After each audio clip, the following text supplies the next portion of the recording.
এই দেশ মুসলমানদের দেশ, অধিকার সবার। দেশ কাদের? অধিকার।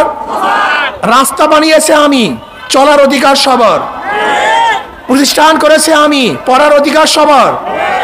যেরকম নবাব সলিমুল্লাহ রহমতুল্লাহ আলাইহি নিজের অফকৃত জমির মধ্যে বুয়েট করেছিলেন, ঢাকা মেডিকেল কলেজ করেছেন, ঢাকা ইউনিভার্সিটি করেছেন। ওই জমি সম্পূর্ণ মুসলমানদের, অন্য কাউর নয়। এবং নওয়াব সলিমুল্লাহ রহমতুল্লাহ আলাইহি ঢাকা ইউনিভার্সিটি করার জন্য 1911 সনে প্রস্তাব দিয়েছিলেন, কিন্তু ক্যালকাটার হিন্দুরা ঢাকাতে যেন ইউনিভার্সিটি না হয় এর জন্য 41 বার মিটিং করেছিল।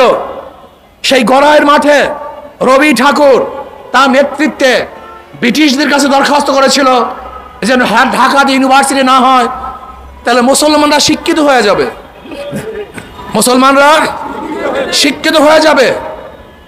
কিন্তু মুসলমান পিছপা হয় নাই, তারা তাদের দাবি অব্যাহত রেখেছে। 1921 সনে ঢাকা ইউনিভার্সিটি হয়েছিল মুসলমানদের দাবির ভিত্তিতে, মুসলমানদের জমিতে।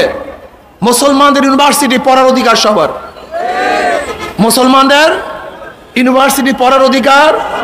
বাজার করেছে আমি, বাজার করার অধিকার সবার।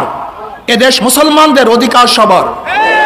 এদেশের যারা নাগরিক, আমরা চাই সাম্যতা, আমরা চাই মানবিক মর্যাদা, আমরা চাই সামাজিক ন্যায় বিচার।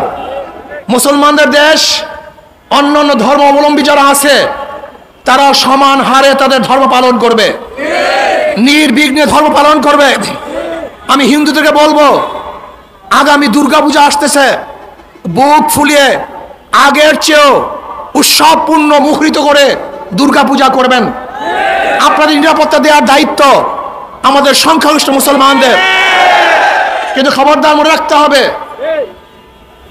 মনে রাখতে হবে ধর্ম যাদের, উৎসব তাদের। ধর্ম যার যার, উৎসব সবার। এই স্লোগানের ভিত্তিতে নয়, বরং স্লোগান হবে ধর্ম যাদের, উৎসব তাদের। নিরাপত্তা প্রদান করব আমরা সম্মিলিতভাবে। আমার ধর্মে আপনি উৎসব পালন করবেন না।